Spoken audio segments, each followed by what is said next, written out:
Boa noite, minhas amigas, boa noite, meus amigos. Sejamos todos bem-vindos à Casa de Ismênia de Jesus. A Casa dos Pobres, a nossa casa, para mais uma reunião, para mais uma conversa a respeito do Evangelho de Jesus.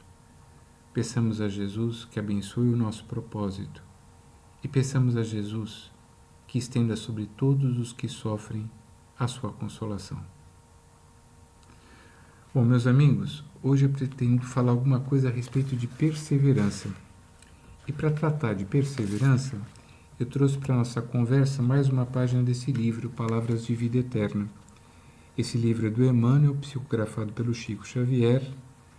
A página do Emmanuel que eu vou utilizar para falar sobre perseverança é a página 67, o item 67 do livro, cujo título é A Melhor Medida.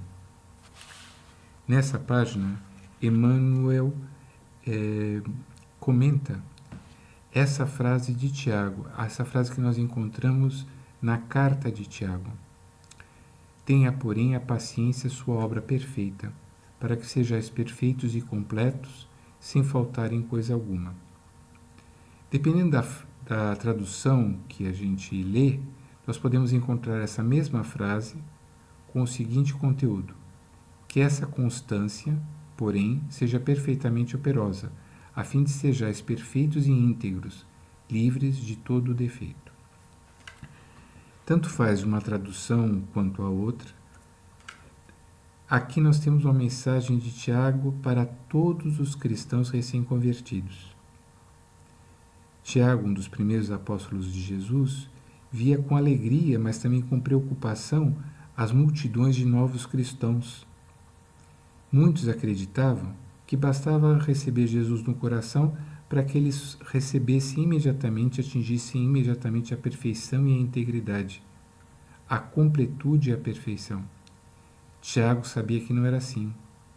Tiago sabia que todo ser humano é, na verdade, uma esperança, uma possibilidade, uma perspectiva, um anseio, uma chance, um desejo de ser um anjo. Mas para que ele alcance essa condição de ser perfeito e completo, realizado e íntegro, há necessidade de muita paciência, muita constância, muita persistência, muita perseverança, muita tenacidade. Para que a gente possa compreender isso, para que eu consiga explicar um pouco melhor isso, eu vou usar uma metáfora botânica. Nós espíritas conhecemos metáforas botânicas, né? Bem, Kardec utiliza uma metáfora botânica para explicar a relação entre o espírito e a matéria, comparando o perispírito e o espírito ao fruto e à semente, né? Então, utilizando uma metáfora botânica, eu direi para vocês: eis aqui um pessegueiro. Nessa imagem está um pessegueiro. Vocês não veem uma imagem de um pessegueiro aqui? Deus vê. Porque Deus vê a vida de todos, de cada uma de suas criaturas, do começo ao fim. Ele sabe que essa semente vai se destacar da árvore mãe com absoluta resolução, com afinco. Essa semente buscará um lugar próprio, seu. Tenazmente, essa semente vai buscar se enterrar, entrar no solo. Ali ela pacientemente absorverá a água, quebrará a sua casca com muita garra e com pertinácia lançará as primeiras raízes e folhas.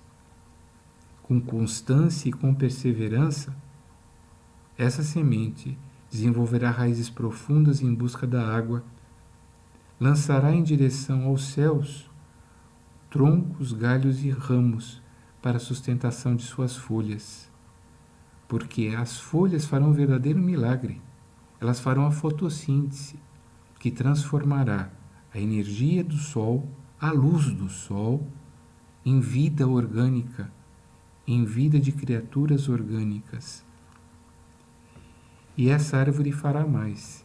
Ela lançará flores para que ela possa conhecer o amor, para que ela possa trocar o seu material genético por meio de polinização com outras árvores.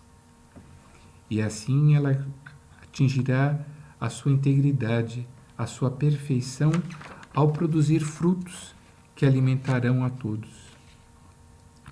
Nós podemos lançar um paralelo entre a vida vegetal e a vida do espírito.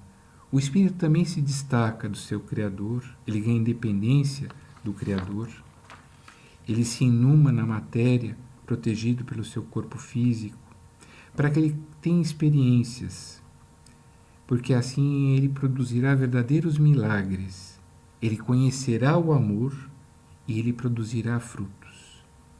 E assim atingirá a perfeição, de modo que ele consiga isso por perseverança, por tenacidade, paciência e afinco.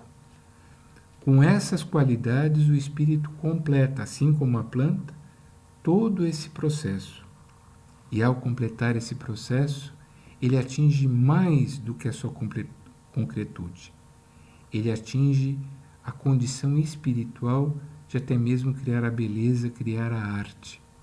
É o que nós vamos ver agora. Eu vou mostrar para vocês um vídeo para mostrar que a vida, quando ela chega à sua concretude, quando ela chega à sua perfeição, ela é capaz de atingir até mesmo a sensibilidade dos seres humanos e assim criar arte. O vídeo que nós vamos ver agora é uma recriação do livro Amendoeira em Flor, de Van Gogh.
Aquele caroço de pêssego, aquela semente de pêssego, ao atingir a sua perfeição, a sua concretude, ele não dá alimento apenas físico, mas também espiritual, porque ele é capaz de criar até arte.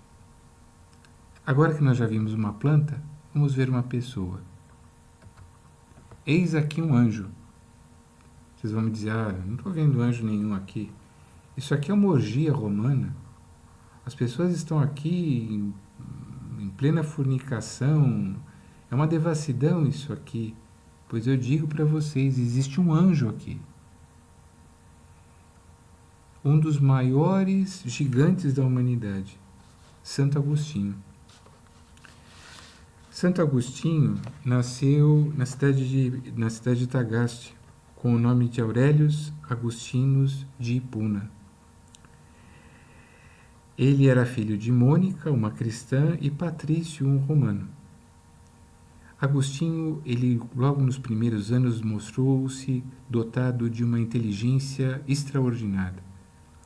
Arguto, capaz, ele argumentava com grande facilidade. Chamou a atenção do seu pai. Seu pai, Patrício, era um romano pagão. Ele era um homem muito violento, mas ele reconheceu em Agostinho um talento. Então, quando Agostinho completou 11 anos, o seu pai, Patrício, encaminha Agostinho para uma escola de retórica na cidade de Madauros. Ali Agostinho aprende a retórica e aprende também os cultos pagãos, para o desgosto de sua mãe, Mônica, que era cristã. Santa Mônica, Mônica que era cristã.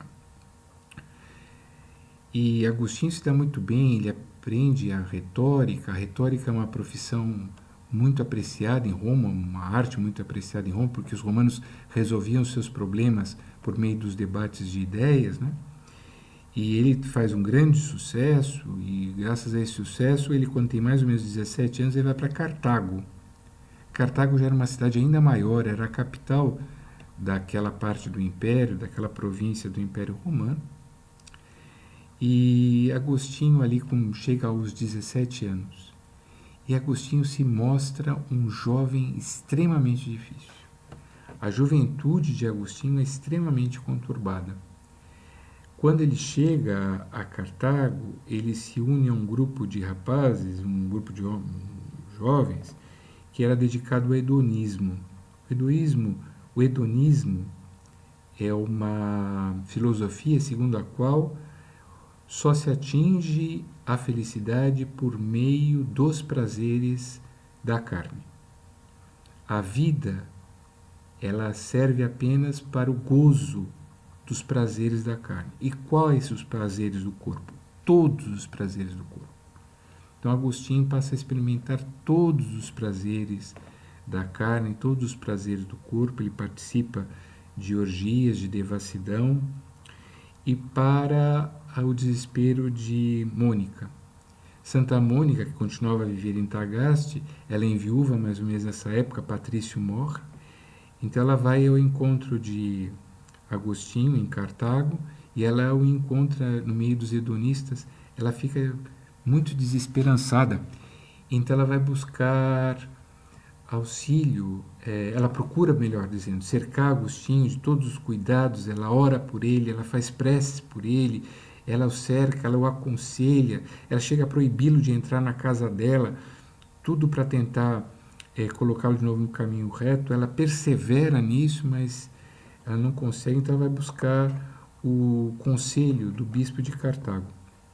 E o bispo de Cartago diz a ela assim: vá tranquila, minha filha. Ainda não chegou o momento de Agostinho acordar, mas ele vai acordar. Porque o filho de uma mãe tão perseverante, o filho de lágrimas de uma mãe tão perseverante, nunca se perderá.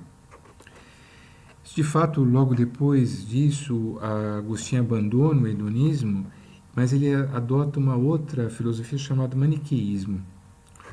O maniqueísmo é uma doutrina sincrética, uma mistura de zoroastrismo, hinduísmo, judaísmo, cristianismo. Foi criada por um indivíduo chamado Manes, ou Maniqueu. Ele se dizia o Paráclito, ele se dizia o Consolador prometido. E ele que deveria dar a palavra final sobre toda a revelação de Deus. Ele dizia que o mundo não tinha sido criado por Deus. O mundo, na verdade, era um embate entre o bem e o mal. Havia Deus, que era a fonte do bem, e do outro lado havia um demiurgo, a fonte do mal. E do embate dessas duas forças nasceu o mundo. Inclusive a matéria era perversa, não havia sido criada por Deus, havia sido criada pelo mal. Então ele dizia que só atingiria a salvação quem abandonasse inclusive a matéria e passasse a viver inteiramente para o bem. Então Agostinho vai de um ponto a outro, de um polo a outro, né? Ele adota o maniqueísmo. Ele nunca se transforma em um sacerdote maniqueísta, mas ele cultua o maniqueísmo e ele abandona as orgias do hedonismo. Ele toma uma mulher como sua companheira, sua amante, que depois ele vai até abandoná-la mais tarde. Isso é um outro problema na história de Agostinho, né? Essa mulher vai lhe dar um filho, a Deodato. Agostinho vai ter um filho, né? E Agostinho adota o maniqueísmo. Ele passa a acreditar que ele está abraçando o Paráclito prometido. Isso para Mônica é uma grande tristeza. Mônica era cristã, ela era convictamente cristã, e ela está a perder a esperança quando ela tem um sonho. Ela sonha com um anjo e o anjo diz a ela: olha, fique calma que seu filho estará ao seu lado. Aqui está uma representação desse sonho. Hoje nós sabemos que, na verdade, o que aconteceu com Mônica, com Santa Mônica, é um fenômeno mediúnico. Ela teve um momento de emancipação do corpo físico, de desdobramento, e então ela se encontrou, provavelmente, com o seu anjo protetor, e ele fez com que ela se acalmasse. E Mônica não desiste.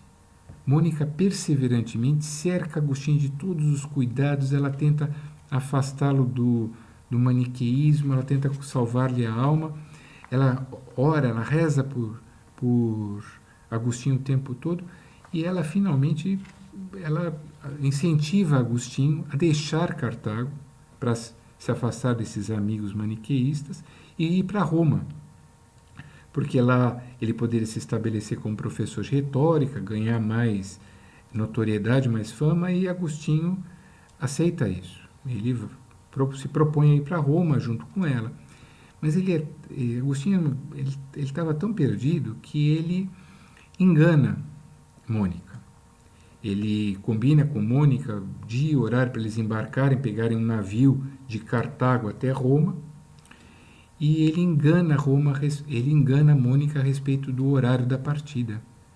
Mônica está rezando na igreja de São Cipriano quando Agostinho embarca sozinho para Roma, e Mônica é deixada para trás. O que ele calculou? Mônica é uma mulher.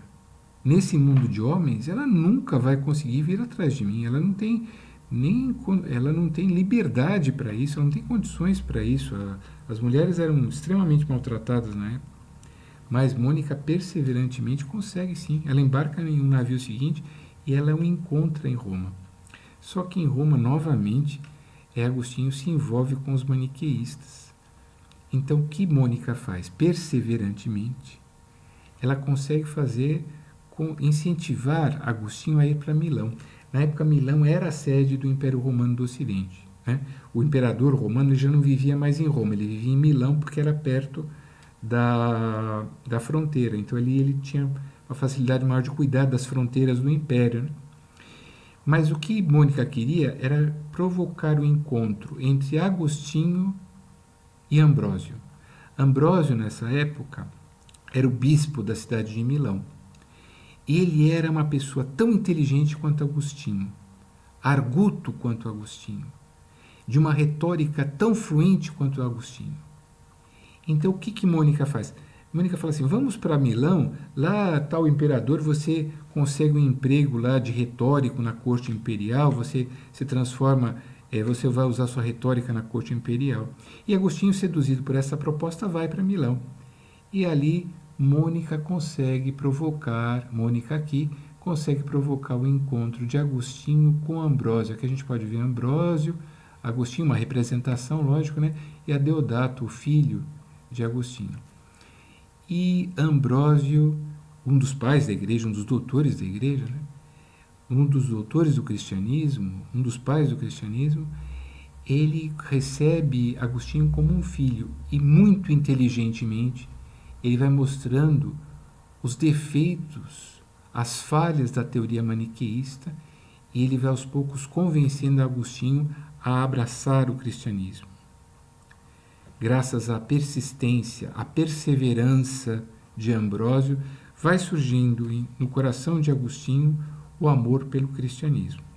Agostinho, finalmente, ele tem uma revelação. Uma noite, ele tem um sonho, surge uma criança nesse sonho, um anjo em forma de criança, que canta uma melodia em latim com as seguintes palavras: toglie, lege, ou seja, toma e lê. Agostinho acorda e ele entende que aquela mensagem é: tome a Bíblia e leia. E ele abre a Bíblia a esmo. Ele abre a Bíblia a esmo e ele abre justamente na carta de Paulo aos Romanos, no capítulo 13, versículo 13 da carta de São Paulo aos Romanos.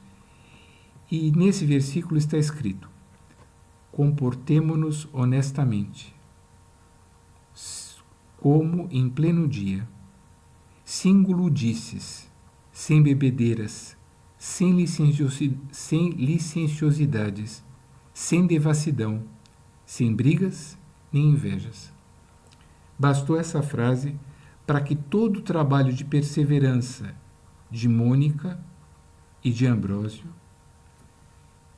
fizesse as sementes que Ambrósio e Mônica haviam plantado longamente no peito de Agostinho, essas sementes germinam de uma hora para outra graças a essa frase de São Paulo. Isso é importante a gente pensar, porque às vezes a gente tem um problema enorme nas mãos, né? Mônica teve um problema enorme nas mãos. Ela cercou seu filho Agostinho de cuidados durante 16 anos. Durante 16 anos ela temeu que Agostinho perdesse a sua alma, que ele se perdesse definitivamente ou no hedonismo ou no maniqueísmo. Durante 16 anos, Mônica rezou por Agostinho. E finalmente, quando Agostinho tinha 33 anos, ele acorda. Ele acorda do dia para a noite. Isso é importante a gente pensar, porque às vezes a gente não sabe quando vão acabar as nossas provas. Pode ser que elas acabem daqui a algumas poucas horas. É preciso que a gente seja perseverante, porque o fim das nossas provas pode estar muito próximo. E foi isso que Mônica fez. Ela perseverou durante 16 anos, constantemente. Ela perseverou ao lado do seu filho, de modo que em 387, na Páscoa de 387, Agostinho é batizado por Ambrósio, Agostinho e Adeodato, e são batizados por Ambrósio e eles se tornam cristãos. E é uma mudança profunda no espírito de Agostinho. Agostinho imediatamente ele começa a pensar em meios de melhor servir a Deus. E ele decide voltar para a África. E é no caminho de volta, inclusive para a África, na viagem de volta para a África, que Mônica desencarna. Mônica desencarna quando ela está para embarcar de volta para a África. Gente, eu estou reduzindo bastante, viu? Resumindo muito a história dos dois. Inclusive, eu não vou poder falar sobre o êxtase que os dois tiveram pouco antes da morte dela, antes do desencarne da Mônica. Isso fica para uma outra história, né? Mas Agostinho e Adeodato voltam para a África. E Agostinho muda totalmente a sua vida. Mesmo porque algum tempo depois do desembarque, logo depois que ele volta para a África, que ele volta para Hipona, que ele volta para Tagaste, que ele volta para o local onde hoje é Argélia, Adeodato morre. O filho dele morre, isso abala profundamente. Então Agostinho vende todos os seus bens, ele pega o dinheiro e dá aos pobres, e a única coisa que ele não vende é a casa da família, né? A família era abastada e tinha razoável dinheiro, ele vende tudo, dá tudo para os pobres, e ele transforma a casa dele em um monastério.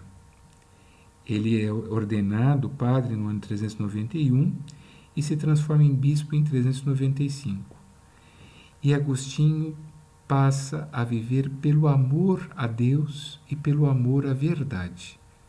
É por isso que muitas vezes Agostinho é representado com o coração em chamas nas próprias mãos, porque ele mesmo diz em suas confissões que ele sente o coração dele pegar fogo toda vez que Deus se aproxima dele, que a verdade se aproxima dele.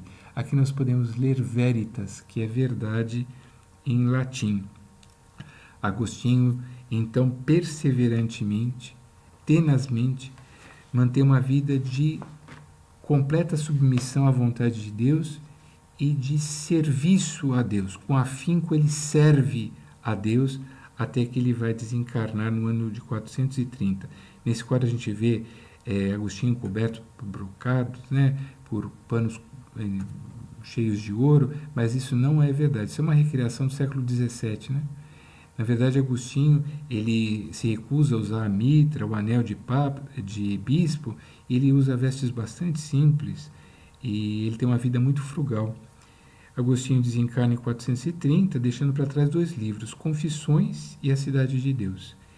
E no livro Confissões, Agostinho demonstra que ele tem as primeiras notícias do que seria o Espiritismo. Agostinho escreve: estou persuadido de que minha mãe voltará a me visitar e a me dar conselhos, revelando-me aquilo que nos espera na vida futura. Ou seja, Agostinho diz que ele está persuadido de que há a vida depois do desencarne, que sua mãe Mônica está viva. E ele está persuadido da possibilidade de conversa entre encarnados e desencarnados. Ele está persuadido de que Mônica voltará e o visitará. E ela lhe dará conselhos, ela o orientará. E ela revelará como é a vida futura, ela lhe revelará como é a verdade. Ou seja, exatamente o que acontece é a base da nossa doutrina, né? Que os desencarnados retornam para nos lembrar a verdade. E Agostinho se torna um dos maiores arautos do Espiritismo. Essa é a verdade. Quando o Espírito de verdade começa a regimentar espíritos para espalhar o Espiritismo sobre a Terra no século XIX, Agostinho se apresenta imediatamente. E Agostinho vai se comunicar por vários médiuns em várias partes do mundo. Isso é narrado para nós por Erasto, no Evangelho segundo o Espiritismo. No Evangelho segundo o Espiritismo, no capítulo 1, item 11, Erasto nos narra isso, que Agostinho ele quer pagar sua dívida com a humanidade. Ele que durante tanto tempo pregou que o Paráclito, o Consolador prometido, era um maniqueísmo, ele quer consertar o seu erro. Ele quer mostrar que o verdadeiro Paráclito, o Consolador prometido, aquele que reavivaria a fé cristã, aquele que ensinaria tudo, poria tudo às claras, aquele que tornaria claro todo o ensinamento de Jesus, era o Espiritismo. E há 2 páginas, especialmente, da codificação, que mostram o empenho e a grandeza de Agostinho. Uma é nas dissertações espíritas, que nós encontramos no capítulo 31 do Livro dos Médiuns, em que Agostinho exorta os espíritas a serem perseverantes na propagação da doutrina e principalmente na exemplificação do que é ser cristão, do que é ser espírita. Ele diz da necessidade do espírita ser perseverante, ser tenaz para viver de acordo com a doutrina. E também na pergunta 919 do Livro dos Espíritos, Kardec pergunta ao Espírito de verdade: qual é o caminho para obter a felicidade? Qual é o caminho para que o Espírito atinja a sua plenitude, a sua integralidade, a sua integridade completa? E o Espírito de verdade responde: conhece-te a ti mesmo. E logo em seguida, Agostinho, na pergunta 919, explica o que significa conhecer-se a si mesmo. E ele dá uma cartilha, ele dá um mapa para que o espírita siga no caminho do autoconhecimento. Gente, graças à perseverança de Mônica e de Agostinho, floresceu a árvore do Espiritismo. Hoje nós devemos agradecer a perseverança de Agostinho, a perseverança de Mônica, a perseverança de ambos, que tanto contribuiu para o nascimento dessa árvore frondosa que hoje nos cobre a todos, essa árvore que nos alimenta a todos, que nos enche de pão espiritual, que é o Espiritismo. Eis aqui um pessegueiro. Agora todos nós vemos. Eis aqui anjos, vários anjos. Agora, esclarecidos pelo Espiritismo, nós podemos ver, por trás de cada um desses rostos, a figura de um anjo, a figura da própria divindade, o reflexo do próprio Deus, aqueles que atingirão a sua integridade e a sua plenitude pela perseverança. Sejamos perseverantes, porque nós atingiremos com a nossa perseverança a verdadeira felicidade, e ela poderá estar logo à frente de nós. Meus amigos, muito obrigado pela atenção, me desculpem as várias falhas, tudo de bom. Fiquem com Deus, um grande abraço.